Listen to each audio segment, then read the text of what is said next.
you are an example of a born leader. Today, my guest is an old student, Aakash Shah. I just want to learn. I'm okay with any market. I can tell you for sure that AI is going to change everything. Everybody's job, everybody, including yours and mine, will change in the next 5 years. Will everybody lose their job? No. Manufacturing will never stop. Welcome, Aakash. Thank to you, my ma'am. third podcast. I'm Paromita Goswami. I'm a professor of marketing and social innovation at Shivnadar University, Delhi NCR. And today my guest is an old student, Aakash Shah. And I know you from 2000, is it? Yes, 99 2000. 99, 2000. So when I talk about you a lot to my students and to my current classes, and I tell them that how you are an example of a born leader, because I saw you while you were working with Pepsi, and that whole project that we did, Beyond Chalk and Talk, which was about going beyond the classroom and doing something. That time, if you remember, Calcutta University did not have No, any, not at all. nothing, which is like outside the classroom and some experience. So you guys were in some ways the trailblazers. You went out, found companies, and then worked with them. And you were not made the leader. I mean, I did not make you the leader, but you became the leader. And there were some problems in the team, and you aced it absolutely. I always think about you from those times, and also think about how you did NSS at that time, and so much passion you had, and you were not the top of the class academically, but you did so well. And I've always had such and I saw that in your LinkedIn profile you mentioned PepsiCo as well, and it reminded me of the old days. So you see, I'm blabbering now because I'm so fond of you and so proud of you. Yeah, but I just wanted to, kind of say that while you saw the spark of leadership, I think it was also at that time that somebody called it out for the first time. So thank you for that. I realized that I'm good at it.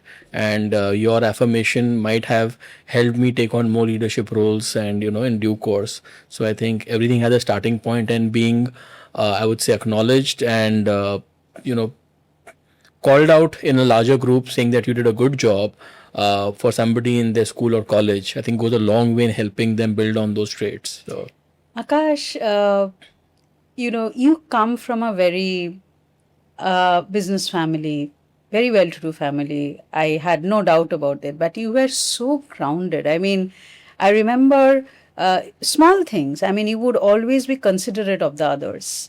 And that is something that I noticed. And of course, I made you work. I remember you had to go to the Taratala factory every day at 6 o'clock in the morning. And then throughout the day, you were on those trucks with the Pepsi delivery guys, right? And a lot of people were complaining, but you were like, shh, nothing about that, because you were learning sales and distribution. yeah, exactly. And the thing is, if everybody, if we can enjoy what we are doing, then it becomes a lot easier. And as you said, very rightly said that, I was not in the top of my class, which was a fact. And because of that, I knew that this was one of the best shots I had to getting an MNC exposure. So I wanted to make the most of it, right? Because as you said, I have a family business. The intent always was to go back to the family business. But with my grades in a Excel sheet form of selection of people for an internship, or when Unilever came to campus, that time it was Hindustan Lever. When it came to campus, I stood no chance. So, in a scenario where I had an opportunity, I had to make the most of it. So, but you did so, I mean, later on, while up to school, I guess you were like, going with the flow, so to say. But later on, you did so exceptionally well. I mean, you were the first or second batch of ISB or something like that. So we were, I had got an admission to the fourth batch. But so that's a very interesting story, and one of the pivots when I landed up in college, I realized that I'm in college in Xavier's only on the backs of the fact that I am from Xavier School, right? My marks, independent of the fact that I am not from Xavier's, wouldn't have given me an admit to St. Xavier's College. And that's when I realized that I need to, up my game. And that was the time when I started working on my academics, getting to the basics. I remember as a matter of fact, to be able to crack GMAT and CAT, I had to go back to class Indore, I 6. remember. You Yeah, got through I am in Indore, fact. Carnegie Mellon, and Yeah, which is ISB. great. I mean, Carnegie Mellon is great, fantastic. But I had to start from class 6 mathematics, because otherwise I had no chance to be able to crack these exams. So, it was one of those tipping points where one realized But the that. way your curve went after that, I mean, you did ISB, one of the first few batches, Correct. and then you got a placement abroad. No, I actually, again, it was my desire to learn which gave me that. I consciously chose a smaller company which would give me deeper learning and a higher, I would say, rate of learning than a bigger organization. So I chose NIIT, not to say NIIT is small. At that time, maybe it was first going abroad or something, but it was big in India. Yeah, it was very small abroad, and even in comparison to an Infosys or a Satyam, it was not very big, right? So Right. I chose a smaller brand because they promised me a business development role in Africa. Wow, Right? and you took it. I took it. But Usually then, people are scared. but then what happened that somebody, there was a vacancy which opened up because of a resignation or something, I don't know. And they said, would you be open to the US market? I was like, I just want to learn. I'm okay with any market. So that's how I ended up going to the US and working for 2 years. And you did very well, if I remember correctly. But you came back. Yes. Tell me that story. Again, it's not the story from then. It's a story from, I would say 99, 2000, where I had my mind clear that I'm going to work for a couple of years, understand how the world works, and then come back to my family and start something within the family business. So when I joined NIIT, I actually joined the subsidiary in Chicago called Cognitive Arts. And I knew I'm going to be there for 2 years. And there was, a kind of a back of mind thought that if I stay beyond 2, I'll get comfortably numb. So I need to come back before that. Yeah. So actually, 18 or 19 months into my job, I put a Outlook resignation for a deferred date. Wow. For as soon as I hit 2 years. Shows your confidence. I mean, The plan was clear, the plan was clear. And I had spoken to my boss also way in advance. So it was quite seamless. So many people, they want to have their own independent space. They don't want to go back to family business. But you have done all of it. I mean, I did not read out your bio. It's such an impressive bio. You are a second generation leader at NIPHA. It's your family's 65-year-old industrial manufacturing group. And they say that people are not into manufacturing, but your family has always been into manufacturing. And based on that foundation, you went on to co-found NowPurchase, which is an AI-enabled platform, which is about how metal manufacturers access raw materials through scrap recycling. Phenomenal. I want to learn more about it. And also, you went on to have this. Before that, also you have worked for Kisan Go. Yes. So, tell me about that journey. I mean, your family business, when you went back there, how was it? Then what made you do your independence? So, while I was in the US, I was working, I was doing sales for the banking and financial services industry. Oh, really? And I was providing them with learning solutions for that. So my job was in sales, but I was catering to insurance companies, large banks, large underwriting organizations, and providing them learning solutions. From NIT? From Cognitive Arts, the subsidiary of NIIT, which they had acquired in the US. And that is something that I did for a couple of years. And nothing in terms of domain knowledge is something that I could have brought back, because that's not what we were wanting to do. And that's not something that I was, actively looking at starting on my own. I did, speak with a couple of people to see if we can partner and start a learning company in India. But that idea did not materialize. And then when I joined NIPHA, we were even then a very large supplier of agri parts to a lot of OEMs in US and some in Europe as well. So your family business was already doing export? Yes, family business has been doing exports from 1970s. Wow. Right. And so, when we talk But your about family my is originally from which part of the so country? yeah, so when I talk about my family business, it will be amiss if I don't talk about the patriarch, Yes. Mr. G.D. Shah, my Tauji, who founded NIPHA in 1960, and he came in from Jhunjhunu in Rajasthan after completing his BCom, and he started doing a job in a Texmeco, a Birla company. He did that for a couple of years, and then he wanted to start on his own. So my father joined him, and then they started a manufacturing business, and that's how the business started. Right. And very soon we got an opportunity to start exporting to Africa, Sudan, Tanzania, and all of that. And that's how the manufacturing industry and the business began.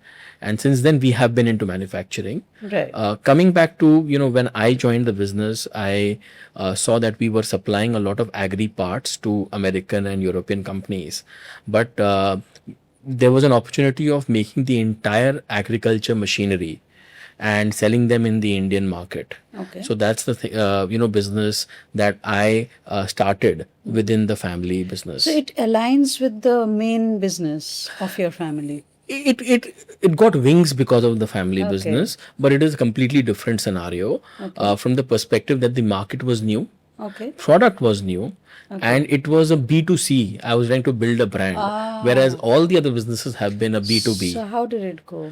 It went well. For the initial few years, it was slow. Because we were trying to get competence on how to do the B2C marketing, manufacturing capabilities. But now it has picked up quite a bit, and we're looking at good growth. And we have also undertaken a branding relaunch earlier this year to put the entire agriculture machinery business of NIPHA in a new brand called OneHorn. Yeah. So tell me about, OneHorn and NowPurchase are different, however. It's totally different. Okay. Yes. So, I'll come to NowPurchase, but OneHorn is essentially a brand which has been created for the entire agriculture ecosystem, where we are trying to not only be a manufacturer and seller of agri machinery, but the real why of OneHorn is to enable everybody who's involved with agriculture and make their experience financially rewarding. It Okay. could be the dealer, it could be the distributor. Give me one example of one person who is in the system, and before that person was in your system, what was the customer journey like? So I'll break it up in two parts. The philosophy is that if my channel partner grows, the philosophy is if my agripreneur grows, OneHorn will grow. So we had some of our own retail outlets. They were plateauing, and we were not getting the kind of growth and traction in those retail outlets. So we actually made those retail outlet in charges an opportunity to become dealers. So instead of shutting it down and giving the dealership to somebody else, NIPHA and OneHorn gave them the ability to start business, provided them with the initial How did it credit. go? I mean, when people are not already doing well, coming back to your earlier question, not that you were not doing well, you were exceptionally bright, but you were not interested in academics, so to say, till you found joy in it. So, how did you make these dealers see that joy? No, so I didn't do that. The reason that this guy, the particular branch was not doing well is because a corporate cost to it was not being able to be justified. But when they said, okay, now we'll become the owner of this business, they were able to economize better. They were able to sell other products. So, Smart. it's an enabling mechanism by allowing, I could have easily found another 20 dealers in that area. But I gave somebody who has been an employee all their life an ability to become a businessman. This is something that enabling somebody else, that nurturing is something that I absolutely love about you as a college kid as well as later. I remember you were doing some kind of, there was some agricultural fair in Delhi, and I had come over to meet you. Yes, I remember. Yes. And then I saw the way you were talking to your employees, and you were always very respectful, but you were not referring to him by his name, but some Dada or Babu or whatever, something like that. And then you were so respectful, and that is also something that stayed with me. I mean, I remember that you were so nice So, to them. again, I would say that I am fortunate to be part of a family where that is kind of ingrained into you. And also, in terms of business, one rule or one principle that has kept all of us in our family in good stead is that if the people who are working with you, they might be your employees, they might be your vendors, if they keep doing well, you are bound to do well, right? Beautiful. So I just love that. for an example, if I have more orders and I cannot do everything myself, one is to go to another large manufacturer and tell them, hey, why don't you do it for me and I'll give you the money and get it done. But the approach which one of my uncles, Dr. Aakash Shah, he has always taken, he will call all his existing vendors and tell them, who of you want a long-term loan of 2 years? You have to buy this equipment, Beautiful. set it up, and start doing work for us. So my payments is going to help you pay off the equipment at least, and then you all can grow. So that concept is something that you learn and imbibe.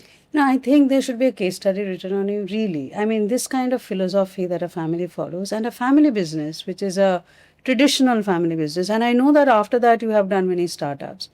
Before startups became popular, the in thing, fashionable, you have done startups before that. So tell me, how did you negotiate that? I mean, So there's no usually, negotiation, yeah. So again, I'll have to be extremely clear on this. NowPurchase is a startup which was started in 2017, and it is a startup which has come out of the family business, and it is a part of the family business. Number one. Number two, it has been started by my nephew Naman and I.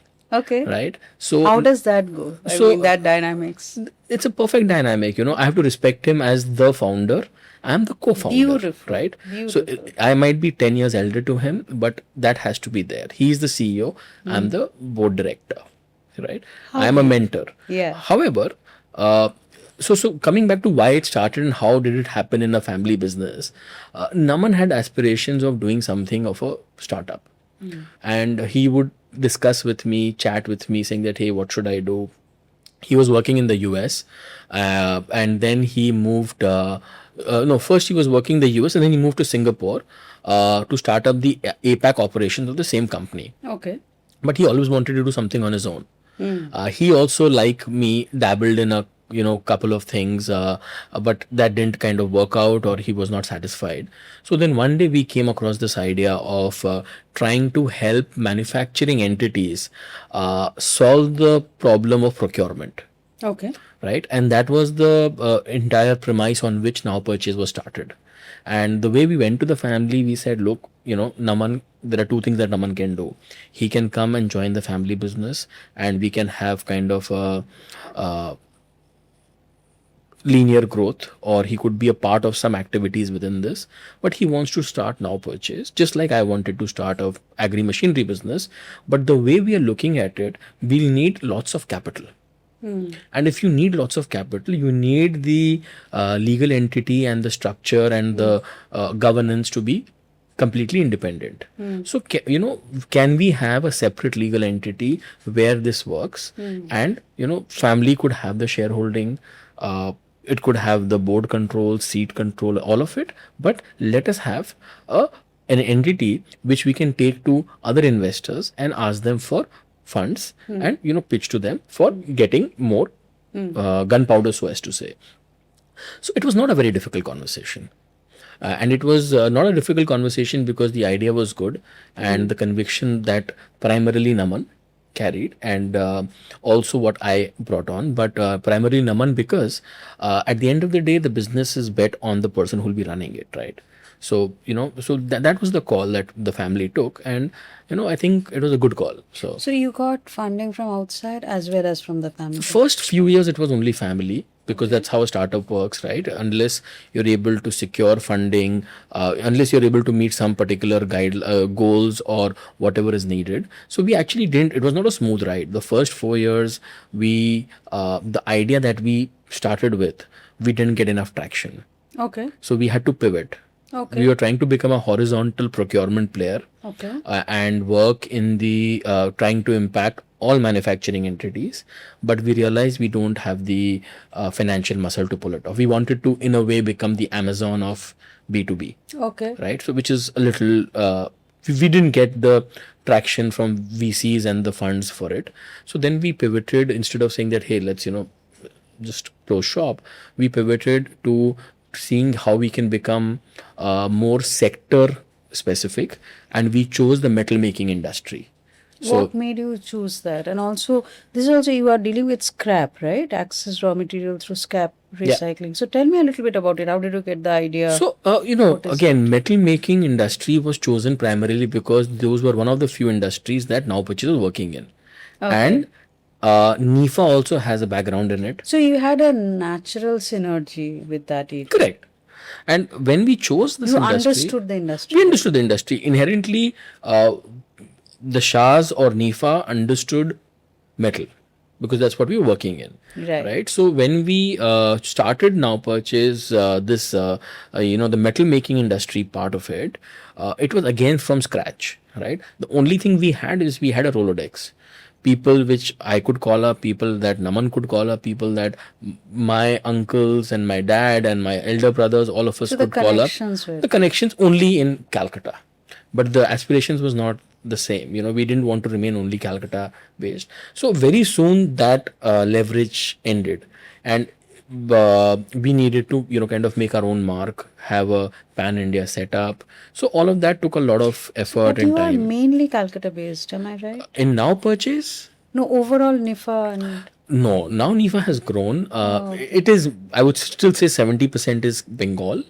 NIPHA has around 10 plants today, of which we have 8 of them in Bengal. We have one in Faridabad. And we did a recent acquisition a couple of years back in the US, in Alabama. So that's the 10th factory.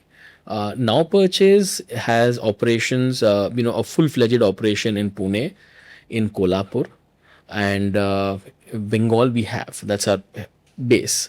But we also have now opened up smaller outfits in Coimbatore and in North India as well. So that's the expansion. I'm I'll go to the Bengal question a little bit because, traditionally a lot of people from Rajasthan has come to Bengal and done business here. And I remember when I used to teach in St. Xavier's at that time, there would be 10 commerce students who would be Bengali. The rest would be, not Bengali speaking, right? And then Bengal got a bad name. I mean, people would say you can't do business here, but you have traditionally done business here, and still such a huge percentage of your business is here. And you have gone to other geographies as well. So tell me a little bit about that story. So, it's no story as such. There were, I would say, headwinds have always been there for the businessmen based out of Bengal. And I say always, I at least mean the last 30 years. We were hoping for a lot of change when the, Trinamool government came in. But for whatever reason, I just feel that, when there is a synergy between the center and the state, things can move faster. But, so there are two things. It was never difficult doing business in Bengal. Never. Really? Right. In terms of unions. So is it a bad, it's a name. It's an issue with the name. It was never. So it's a branding issue. It's a branding issue, but the branding issue relates to opportunities. There is no large behemoth in the manufacturing space which has come and set shop here. Why that? Branding. Because as soon as they do set up... Is there no reality there? There is a reality. But what I'm trying to say is that for me running my factory, I have had no large issues or no serious red flags in terms of not finding manpower or the government really not being cooperative. They've been cooperative all along. But I have not benefited from the fact that there are other 40, 50 smaller units crawling up around me. And that's only possible when there is a large OEM which sets up shop and it has enough ability to feed these smaller shops for work. So the ecosystem development has not happened And because is it because of the alignment issue that you were talking it is because of the fact that they had better opportunities in other states. Let's just put it this way, right?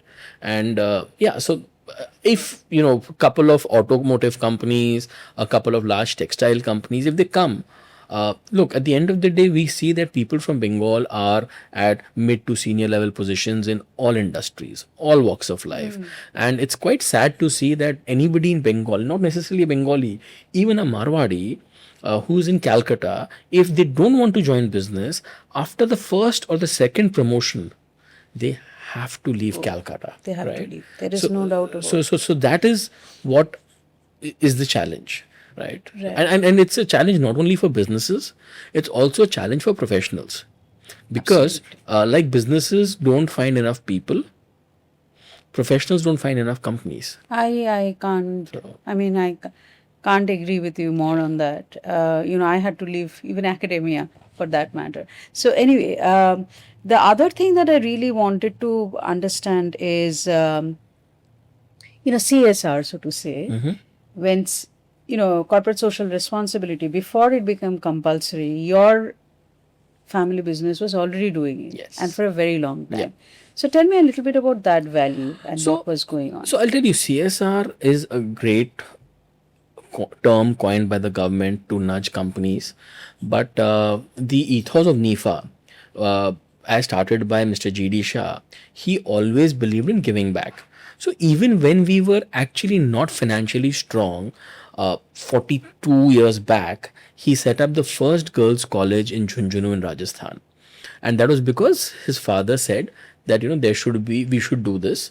And without even seeing how, he first set it up, put the foundation stone, and then the family was able to get the funds for it. I love it for several reasons, because it's known that when we talk about gender-based discrimination and women not getting enough opportunities, Rajasthan and that area is said to be one of the places where that could happen. And your family setting up a girls' college.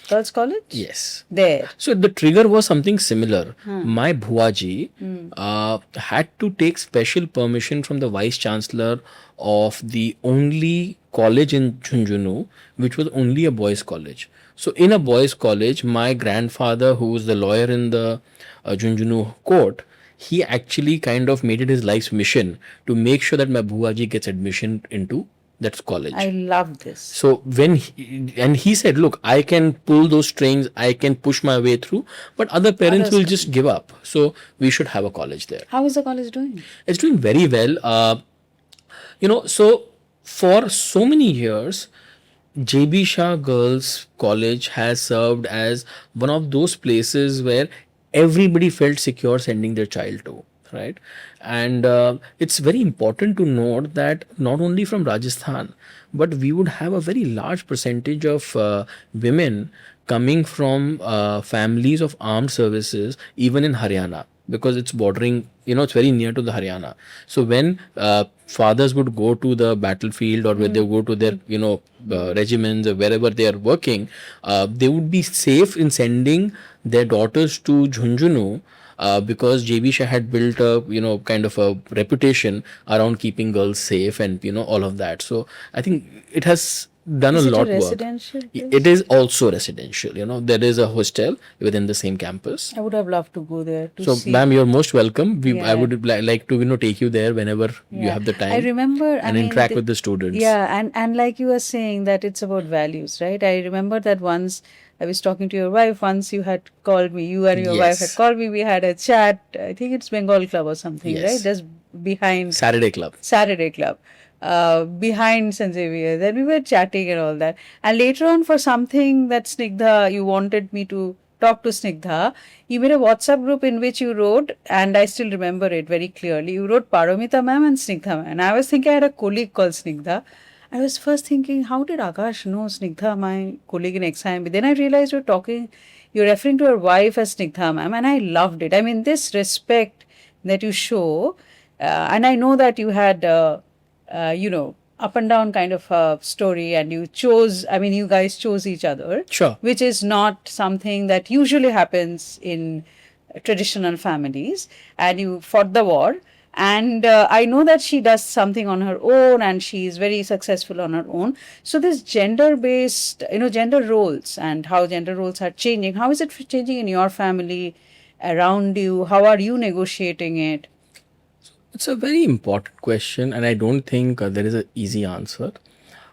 Few things. One is, as far as what I see change around me, is that acknowledgement that, you know, everything, women can do everything that what men can do.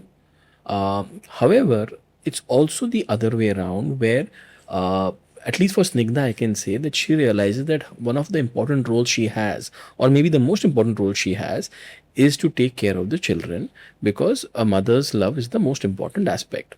So she has been able to kind of traverse this professional journey in a way that she's hitting her own peaks at work and troughs basis what the kids need in terms of time. So, those are conscious choices. And I also think it's a little to do with the way the world is evolving. Now there are a lot more opportunities for even women to, choose to not work for a few months and then come back to it, right? Or take it easy. Or if they don't want to take it easy, for the support to be available at home, So how did your fatherhood journey go?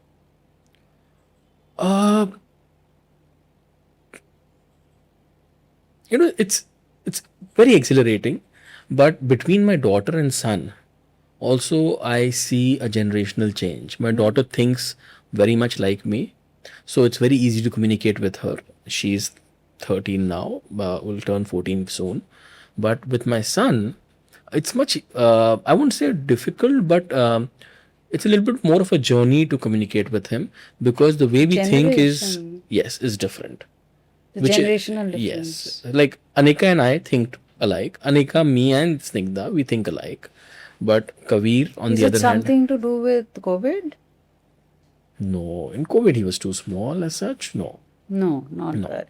So, these days, people who are coming to family business, are there people who don't want to come to family business? Are there people who want to have their own startup? Or how is it evolving in terms of current times? So, look, I don't have enough data points, but all I can say is that a lot of kids have got the best of exposures. They're studying in very good colleges, meeting a lot of other people. So when it comes to family business, many of them might not want to kind of start the journey in the similar manner their parents or their uncles or their elder brothers would have started or sisters would have started. They want to have their own journey. So, depending on whether the family business is allowing space for that or not, is the key to whether they are joining the family business and happy about it or not. So, what is the generational change that you are saying? Would you like to have some water? No, I'm good. Yeah. Okay. So, I'm wondering, like, you said your son is different, and there is a generational change, and we are all hearing about generational differences. Is it AI? Is it COVID? What is it? What is happening? Is it economy? No. So, in my son's case, I think the answer is very clear. I put him in, IB. So, the IB education system has allowed him a mindset to question everything. Okay. Right? And we as parents are not used to giving so many answers traditionally, right? So it kind of is a different experience, because for him nothing is an okay just because I have said so. Right. There has to be some amount of rationale to it. Right. And that's what they've been taught at school. So one has to adapt themselves as parents and not fight it, because otherwise there'll be some kind of a dissonance, what they're learning at school versus what you're wanting to push. So would there be a value difference eventually, and would that, I mean, not about your family per se, I'm generally speaking, the generation, we are all talking about like, for example, I'll tell you, like, I had the industry connect of my school, and we hear HR folks continuously saying that this group which is coming into the workforce right now, they are very impatient. So, ma'am, there will be a lot of, adjectives put for them: impatient, entitled, think they know more than the previous. But the fact of the matter is that's here to stay. Yeah. Now it's up to the people who are, their totally. superiors or their bosses or their managers to adapt to it, because you And have how given do we them adapt? I mean, if we consider ourselves to be the previous generation, how do we adapt?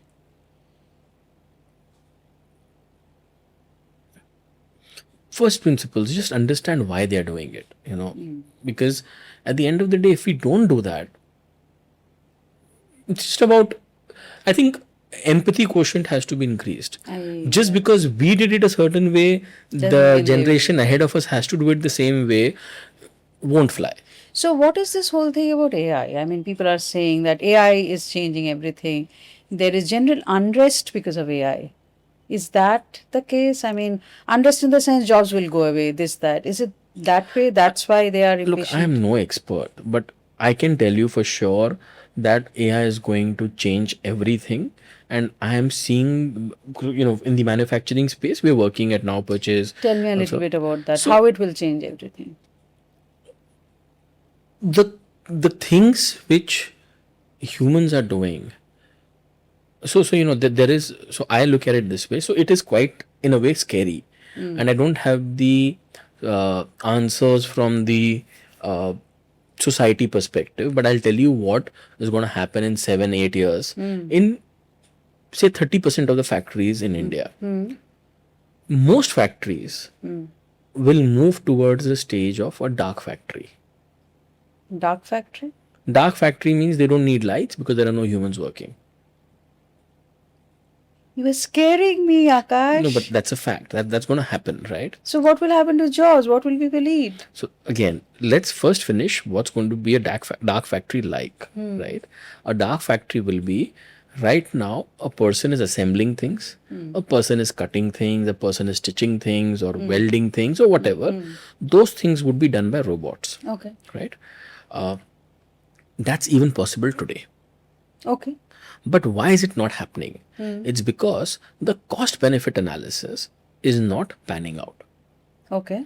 The cost of training a robot and cost of having the robot and the cost of the entire IT infrastructure is way more than a human doing it. And even in the developed world today, for that matter. So it's, I mean, you are saying humans are cheaper. I mean, it's a bad word, but no, but yes, that's that. But say this technology gets cheaper and cheaper at a point in time that humans are more expensive than technology. At that time, or even not at that time, even all along the process, there'll be recalibration which will happen. Why? Is because the cost of things is a function of also the purchasing power. If lesser people have lesser amount to spend, then what is the point in having dark factories producing things? It's a demand supply. It's a demand supply. So at the end of the day, jobs, everybody's job, everybody, including yours and mine, will change in the next 5 years. And what's the scenario? That I can't say. But will everybody lose their job? No. But will everybody keep doing the same thing that they're doing today? A definite no. And that is what AI is going to do. I don't know whether I should be scared or happy about it. It doesn't matter because that's going to happen, right? It's about bracing yourself for reality, right? Because even if the government wants to keep the genie in the bottle, it won't stay. And there's no way to control this. Only thing that can work is economics. How do we get ready for that world? I mean, what would you? I mean, your kids are right now in school, right? They are going to face the world. So how would you prepare them? And how would you tell parents to prepare the kids today for that world? Look, I'm no expert again, I just think I'll be out of my depth if what I say will be taken as prescription. But what I'm doing is I'm kind of nudging my daughter to take the core subjects in class 9. She had to choose between physics and accounting. I told her choose physics. The reason is the core doesn't change, right? An accountant's job might be now done largely using AI tools. But if you don't know mathematics and if you don't know physics, you can't do anything else. Similarly, and this comes from a person who has done BCom himself. Yes, but similarly, it's not only sciences and maths which is important. Even more important today are the liberal arts subjects. I love that. Right? But and by liberal arts, what do you mean? I mean understanding of geography. I mean English. I mean, just a way of thinking which could be cultivated by having psychology as a subject or, having philosophy as a subject. It doesn't matter. Yes, it doesn't matter because at the end of the day, what are we doing? We're trying to make AI agents as smart as humans. Right? And who will make them? And who will prompt them? I love it. Who will prompt them? Because even the smartest of agents need the right prompting, right? So if the person who's prompting doesn't have the depth, then the output will always be shallow. Right? I love it. This will be my last question. You play a very crucial role in Export Association. And these days we are talking about Make in India and whatnot. So, what is the scenario there evolving like, especially in a world which seems to be like things will move faster? There might be more trade or no trade. We don't know. I mean, with the war around, there is a lot of uncertainty. Look, there is uncertainty, but there are few things which will happen. Every country will get more protectionist because AI is taking up jobs. True. And people need more jobs for their own economy. So whether it's a US or a UK or Germany or India or China, all will start becoming more inward looking, right? But there is no way that being only inward looking can take care of that economy. So exports and import will happen. Yeah. But where will it happen? It will happen in 2 or 3 cases where you have those critical resources which the world doesn't. So for example, the rare earth that China possesses. Now, like it or not, no EV car in the world can actually function without China coming in and helping them out, right? But so if a country wants to do well or a company wants to do well, they need to see how they can plug themselves into the global supply chain, right? Something which is needed for something else, which is needed for something else, which is needed for something else. How can we as a country or as a company make sure that we are part of that plugged in ecosystem? That's number one. The number 2 thing is that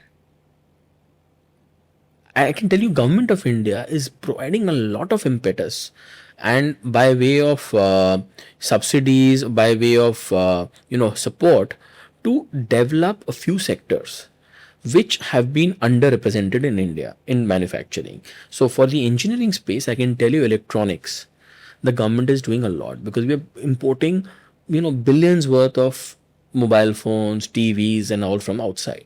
But now that will all change in the next 5 or 10 years because the government is providing serious support to the industry to make in India and make in India for the world. And make in India for the world doesn't matter whether it's an Indian company or a foreign company. So that's the philosophy of the Narendra Modi government, which allows for a Samsung to set up a big shop here, which allows for an Indian company to become a big Foxconn, and which allows for all of us to reap the benefits of it. So manufacturing is going to have a superb run in the next 20-30 years, and manufacturing will never stop, right? And that will also be the biggest space for more jobs in the future as well. So the in basic economics in college or even in school, they say that what is the division between manufacturing, trade, and service? Do you see that? There will be a violent shift and services will reduce. But AI will be for easiest the layer that they can take is services in my view. And you just saw Accenture's. So they used to say that when development, quote unquote, happens, service contribution. So that is always that book has to be rewritten now.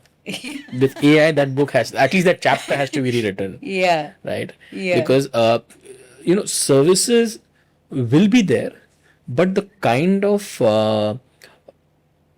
hands and minds which were part of the service industry will reduce a lot. How much is engineering important in the scheme of things for manufacturing to go on? Today, engineering exports account for 25% of India's merchandise exports. I'm saying apart from service exports, right? So engineering is a very important role. And whatever might happen to develop the physical infrastructure of any nation or the world at large, engineering is the first step, right? You need bridges, you need roads, you need cars, you need ships. All of that is a part of engineering. So that will be very important. There was a time when people were saying in core engineering there are no jobs. And will that change? It's already changed. Look, the core engineering, there were always jobs. But a core engineer found a job at a Infosys more lucrative. That's but if you look, it's already changing. If you look at the last 10 years, the pay scale of the software engineer, the belly of the hires has not changed significantly. It's remained in the 3 to 5 lakh rupees for the last 10-15 years. Entry level. So why? With the inflation, it has changed. Engineering, it has changed a lot. And is it more lucrative? Look, I even today maybe a mechanical engineer joining a factory would be making lesser than a software engineer. But the delta is not that much. But a very smart engineer has a long, they can actually grow a lot in a manufacturing space as well, right? So and with the job shifts, you are saying that it will take more. I mean, core engineering needs more focus in terms of even educational institutions which are teaching, and because earlier parents would be like, everybody has to become a computer science engineer. Remember, there was a time when everybody wanted to. So you think that will 100%. If you look at Anthropic's, they had the financials leaked by somebody. I saw somewhere the data. The largest AI outfit, or one of the largest in the world, their top 3 costs, software engineers are not a part of it. Marketing is their number 1 cost. Even for Anthropic. There will be, so my job is there for some. Your job is there, don't worry. So on that note, I think we will wrap up. And it was so lovely talking to you, Aakash. It was an absolute pleasure. We prepared, of course, but I don't think I looked at it much. And neither did you. It seemed like a free flow. Thank you so much. And this is not the end. I'm sure I'll come back to you again for more conversation, more addas. Great. Yeah. Thank you so much. Thank you so much.